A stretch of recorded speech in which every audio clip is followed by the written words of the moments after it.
menjelaskan mengenai spektrofotometri inframerah. Apa itu spektrofotometri inframerah? Spektrofotometri inframerah merupakan suatu metode yang mengamati interaksi molekul dengan radiasi elektromagnetik yang berada pada daerah panjang gelombang 0,75 sampai 1000 mikrometer atau pada bilangan gelombang 13.000 sampai 10 cm pangkat min 1. Umumnya, daerah inframerah terbagi dalam inframerah dekat, yaitu pada panjang gelombang 0,7 sampai 2,5 mikrometer, inframerah tengah pada panjang gelombang 2,5 sampai 50 mikrometer, dan inframerah jauh pada panjang gelombang 50 sampai 1000 mikrometer. Karakteristik sinar inframerah. Yang pertama, tidak dapat dilihat oleh manusia, tidak dapat menembus materi yang tembus pandang, dapat ditimbulkan oleh komponen yang menghasilkan panas. Panjang gelombang pada inframerah memiliki hubungan yang berlawanan terbalik dengan suhu.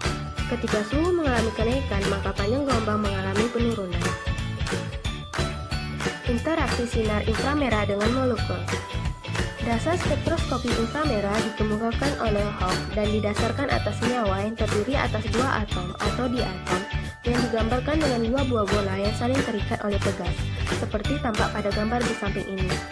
Jika pegas direntangkan atau ditekan pada jarak keseimbangan tersebut, maka energi potensial dari sistem tersebut akan naik.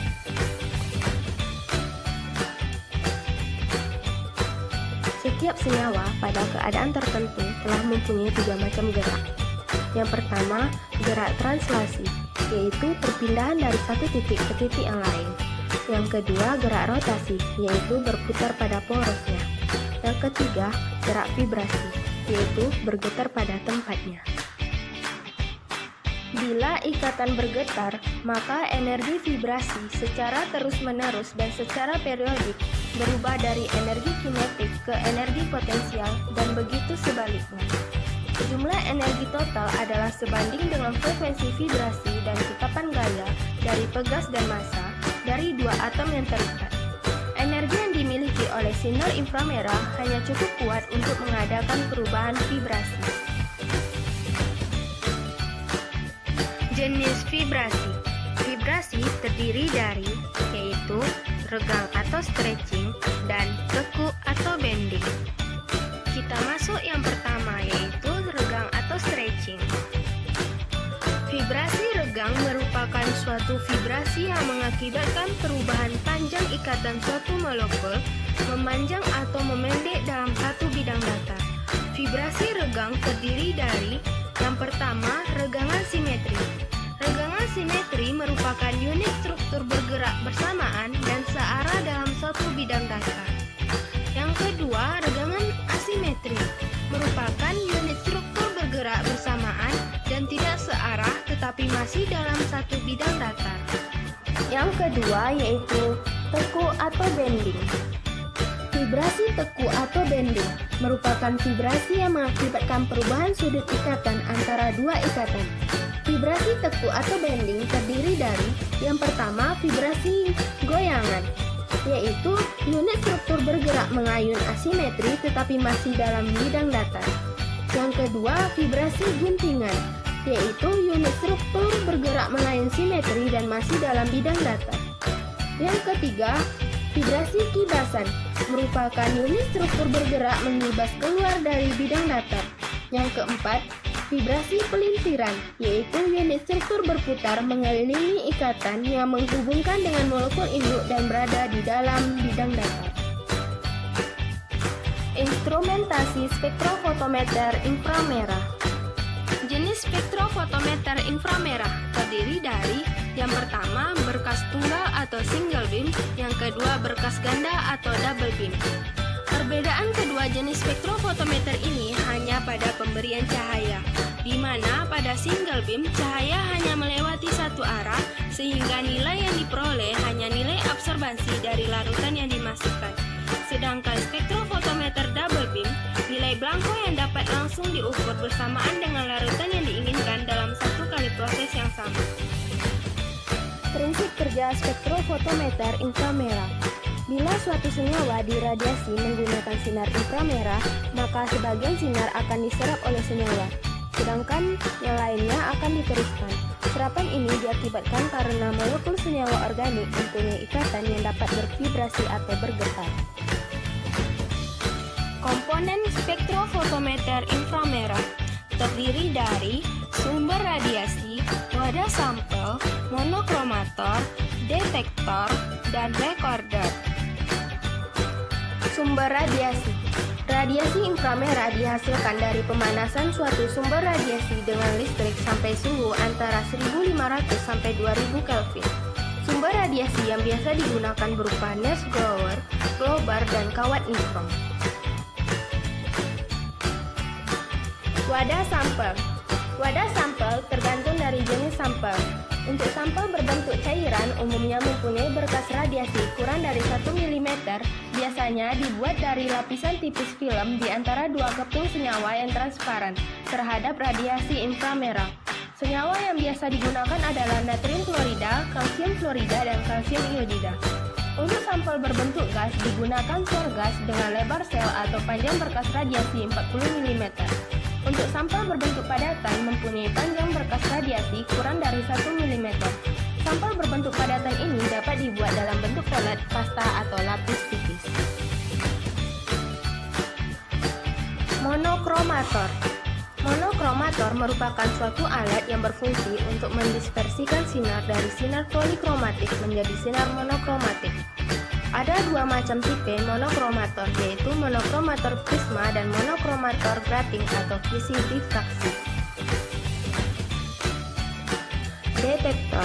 Detektor berfungsi mengubah sinyal radiasi inframerah menjadi sinyal listrik. Ada tiga tipe detektor yang dapat digunakan pada spektrofotometer inframerah, yaitu yang pertama thermal transducer. Terdiri dari dua logam bercabang di mana suhu tergantung pada potensialnya.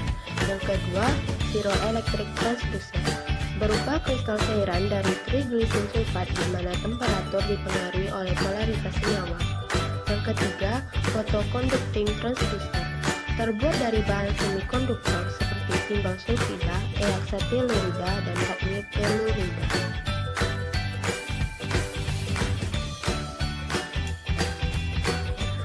Recorder. Sinyal yang dihasilkan dari detektor kemudian direkam sebagai spektrum inframerah yang berbentuk puncak-puncak absorpsi. Spektrum inframerah ini menunjukkan hubungan antara absorpsi dan frekuensi atau dalam gelombang atau panjang gelombang. Mekanisme penggunaan spektrofotometer inframerah.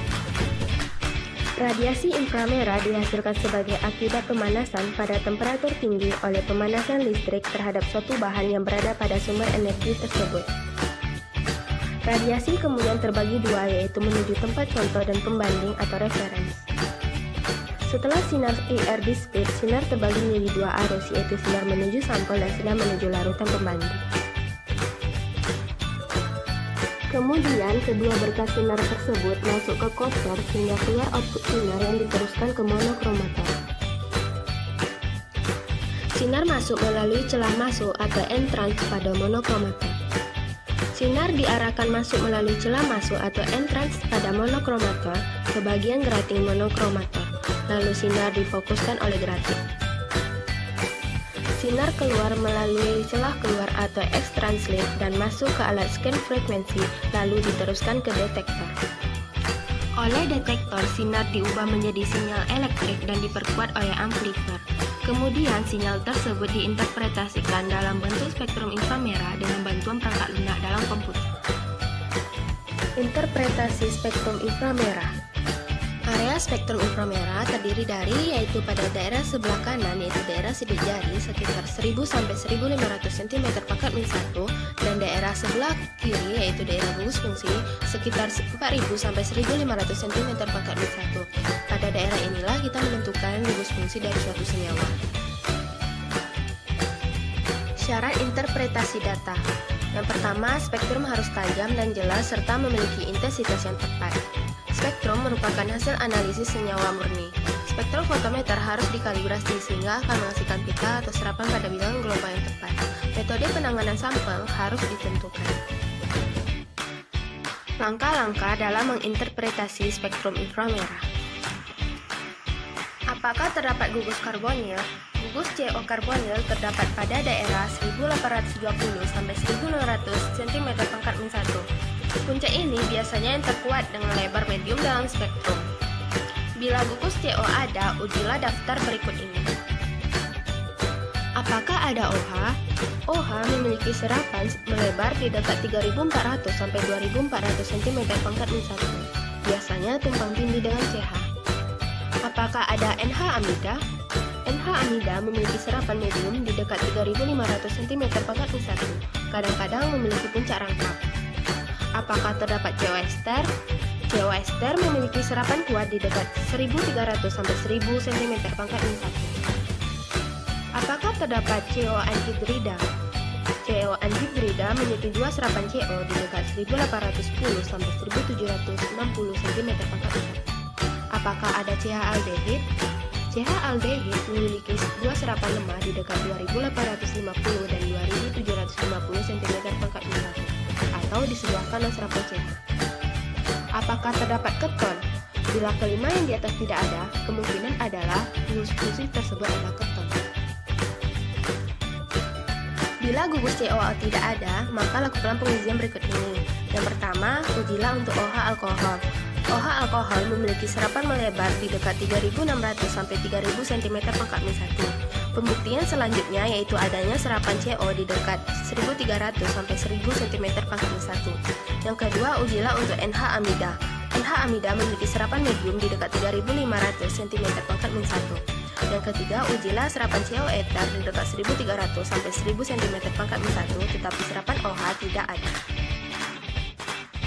Langkah yang keempat yaitu ikatan rangkap 2 dan atau cincin aromatik. C rangkap 2C memiliki serapan lemah di dekat 1650 cm pangkat min 1. Serapan medium dan kuat pada daerah 1650 sampai 1450 cm pangkat min 1. Sering menunjukkan adanya cincin aromatik. Buktikan kemungkinan di atas dengan memperhatikan serapan di daerah CH. Aromatik dan vinil CH terdapat di sebelah kiri 3000 cm pangkat min 1, sedangkan serapan CH alifatik muncul di sebelah kanan daerah tersebut. Langkah yang kelima yaitu ikatan rangkap 3. C rangkap 3N memiliki serapan medium dan tajam di dekat 2250 cm pangkat min 1. C rangkap 3C memiliki serapan lemah tetapi tajam di dekat 2150 cm pangkat min 1. Ujilah CH asetilini di dekat 3300 cm pangkat min 1. Langkah yang keenam yaitu penentuan gugus nitro. Gugus nitro memiliki dua serapan kuat pada 1600 sampai 1500 cm pangkat min 1 dan 1360 sampai 1300 cm pangkat min 1. Langkah yang ketujuh yaitu hidrokarbon. Jika keenam serapan di atas tidak ada, kemungkinan adalah hidrokarbon. Serapan utama untuk CH di dekat 3000 cm pangkat min 1. Spektrumnya sangat sederhana, hanya terdapat serapan lain di dekat. Kita hidupkan alat, on kan, ini ada on, power. Oke. Kita tunggu selama 5 menit untuk pemanasan alat. Ya, caranya dari sini. Ya, berdasarkan sinar inframerah.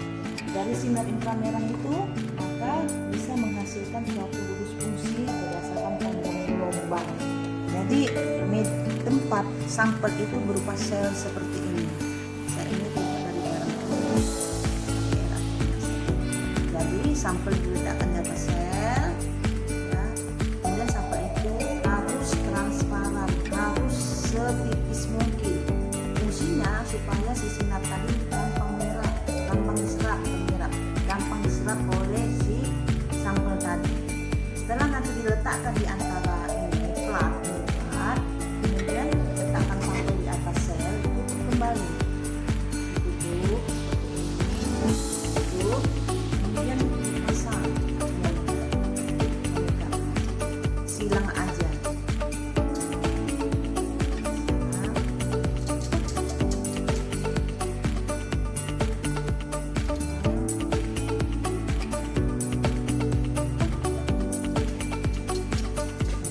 Letakkan di dalam wadahnya